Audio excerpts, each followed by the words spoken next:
Bonsoir à toutes et à tous, bienvenue dans Guinée Actualité. Tout d'abord, à Kindia, une école bilingue est en expérimentation. Après le cycle primaire, les élèves peuvent poursuivre en français au secondaire. Après 7 années de phase pratique, le résultat est satisfaisant, annonce le ministre de l'Enseignement préuniversitaire qui était récemment sur le terrain. Plus de détails avec Yaya Silla. L'alphabétisation à langue nationale dès la première année de l'école primaire est la vocation de cette école primaire de Kindia. Le résultat de cette première phase d'expérimentation est plus que probant quant à l'acquisition rapide de connaissances des vocabulaires par les enfants. C'est un projet du ministère de l'Enseignement préuniversitaire et de l'alphabétisation. Nous venons visiter un projet éducatif qui est en place depuis bientôt 7 ans, qui consiste à mettre en place des classes bilingues où les apprentissages au premier niveau se font en langue nationale et ensuite on termine avec le français. Et donc on est venu voir sur le terrain un peu comment cela évoluait, puisque désormais nous avons des élèves qui sont en classe d'examen. Donc voir comment ce projet avance et qu'est-ce qu'il faut faire. C'est un projet qui nous tient à cœur parce qu'il allie modernisme, universalisme, mais aussi tradition, culture et proximité avec notre patrimoine. Donc c'est vraiment ce qui nous motive à être là. L'enseignement en langue nationale à Guinée date de 1968 pendant la Première République. Aujourd'hui, ce programme est amélioré et relancé. Après la phase d'expérimentation, le projet est prêt à être lancé sur l'ensemble du territoire national. La forte recommandation, c'est de faire en sorte que, parce que nous avons fini la phase expérimentale, les résultats sont là. Il s'agit maintenant d'aller de l'avant en faisant une extension d'abord géographique dans la région de Kindia et linguistique pour les autres régions et les autres langues. Ce projet est accompagné par des partenaires techniques et financiers de l'AFD et ils se réjouissent déjà du résultat. On voit déjà des résultats assez enthousiasmants, donc on espère qu'il pourra être étendu. Les années qui viennent visent à l'étendre notamment dans d'autres langues, comme le Pulaar, dans la région du Fouta. Donc on a hâte aussi d'aller voir des écoles bilingues l'année prochaine en Pulaar français. L'enseignement bilingue ou l'alphabétisation généralisée au primaire devrait débuter l'année prochaine. Pour ce faire, un calendrier de formation des formateurs s'impose comme nécessité à envisager, à commencer par les futurs instituteurs des écoles normales des instituteurs du pays. Lutte contre le grand banditisme et la drogue, des unités constituées de la police nationale poursuivent les opérations de ratissage dans plusieurs quartiers de Ratouma. À la suite de ces interventions, le commissariat central de Kapororaï a mis le grappin sur une dizaine de délinquants des zones de Kipé, Demoudoula et certains secteurs de Kaporo. Voyons tout cela avec le colonel Morikaba, il est correspondant de la police nationale. Assurer la sécurité des personnes et de leurs biens passe nécessairement par l'assainissement des lieux de prédilection des bandits. C'est dans cette optique qu'une équipe mixte de la police nationale, appuyée par le commissariat central de Nongo, a procédé au démantèlement de plusieurs zones identifiées comme criminogènes dans la commune de Lambaye. L'opération a permis d'interpeller 18 individus en possession d'une importante quantité de chanvre indien et d'armes blanches, selon les enquêteurs.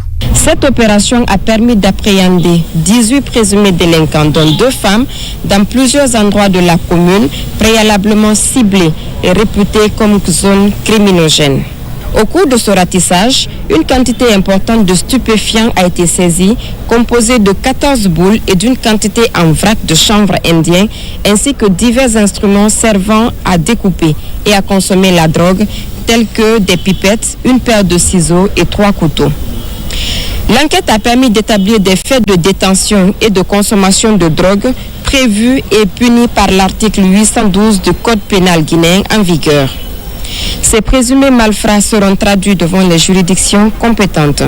La Direction générale de la police nationale, fidèle à son idéal d'assurer pleinement la sécurité des personnes et de leurs biens, en appelle à la collaboration de chacun et de tous.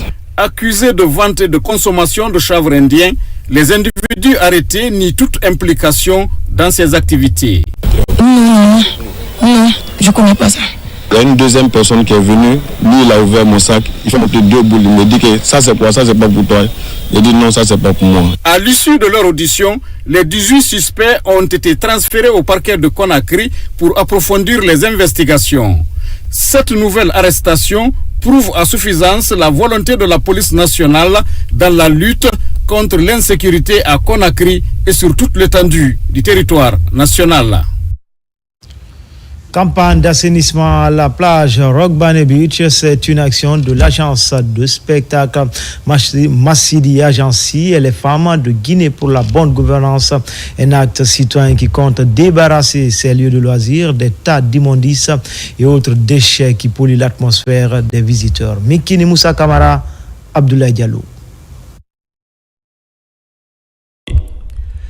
Une opération d'épervier est lancée contre les ordures à la plage de Rogbane Beach, dans la commune de Ratouma. C'est l'agence de spectacle Massidi Agency et les femmes de Guinée pour la bonne gouvernance qui mènent ce combat pour débarrasser de ce lieu de loisirs de ces immondices. Nous remercions mon général. Pourquoi? Parce que avec lui, on a eu beaucoup de développement maintenant. Les femmes sont éveillées, émergées. Les femmes sont vraiment rapides et contentes d'être là où elles sont aujourd'hui. Chacun a du travail. À la commune, les femmes sont en train de travailler tous les jours. On voit les gens ramasser, nettoyer, balayer. Vraiment, on le remercie pour ça. On l'encourage pour tout ce qu'il fait pour les femmes. Mais ça ne limite pas là-bas, il n'a qu'à continuer à nous aider. Il n'a qu'à continuer à nous aider parce que les femmes, sans l'aide, on ne peut rien. Parce que sans le nettoyage, il n'y a pas de santé. Quand il y a la poubelle, il n'y a pas de santé. Donc nous sommes là pour promouvoir et la santé, le développement du pays et la citoyenneté. Deux objectifs sont recherchés: la culture de la santé publique et la promotion de la citoyenneté.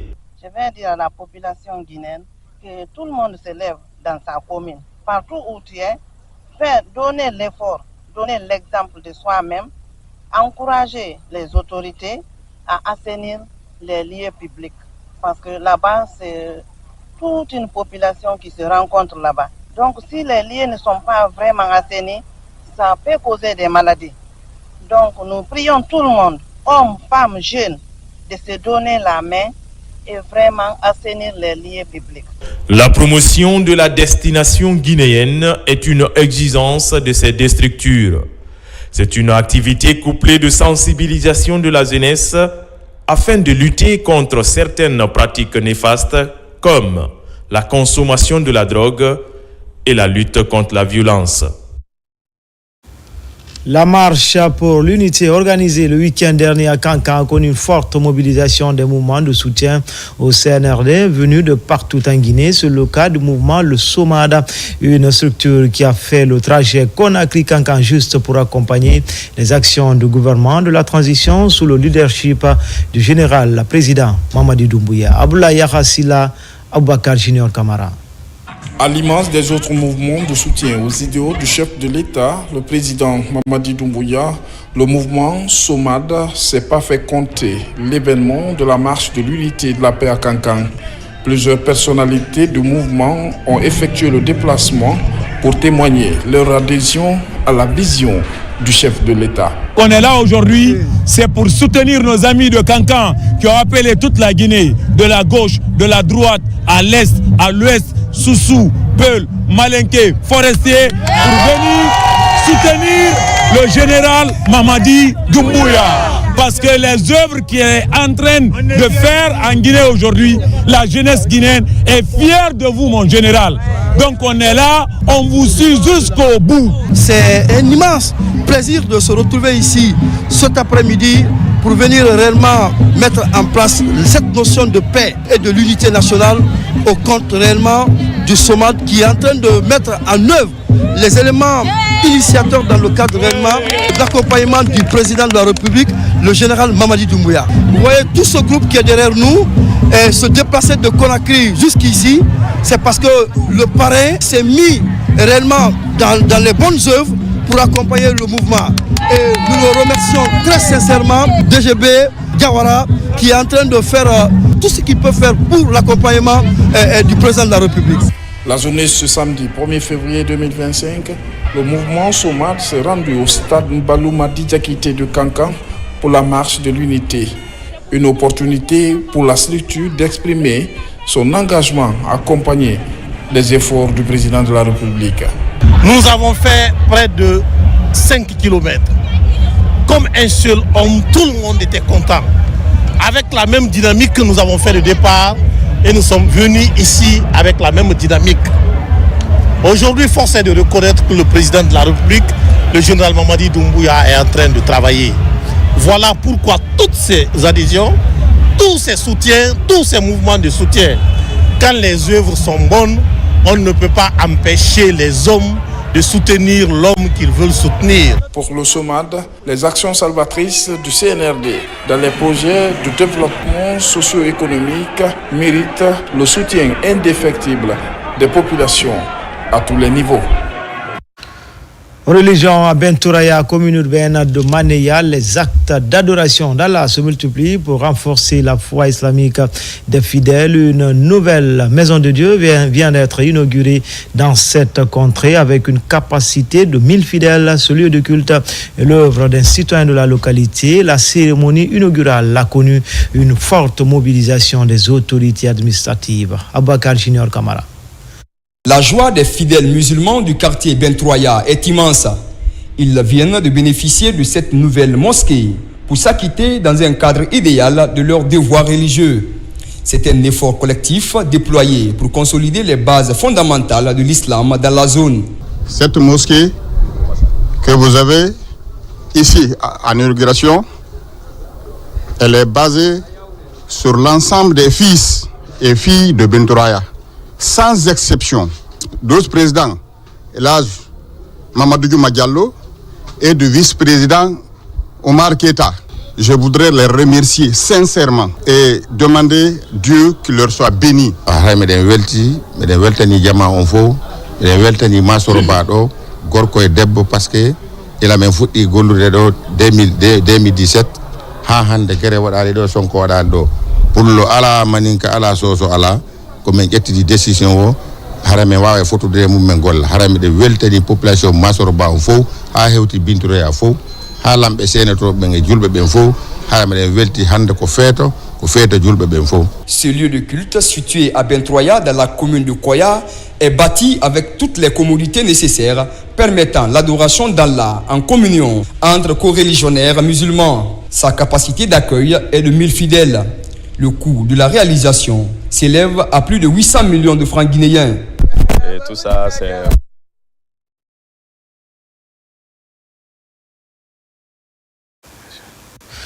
Donc merci à Bakar Diaby pour ce reportage sur l'inauguration d'une maison de Dieu à Bentouraya. Enfin, lutte contre l'insalubrité. L'ONG Nouvelle Vision pour le Progrès initie le concept tournoi d'assainissement dans la commune de Kaloum. Cette deuxième édition met en compétition les quartiers de Corentin 1 et 2. De nouvelles mesures sont annoncées pour renforcer cette nouvelle politique de lutte contre l'insalubrité dans le centre administratif de Conakry. Nabila Moussa Kamara.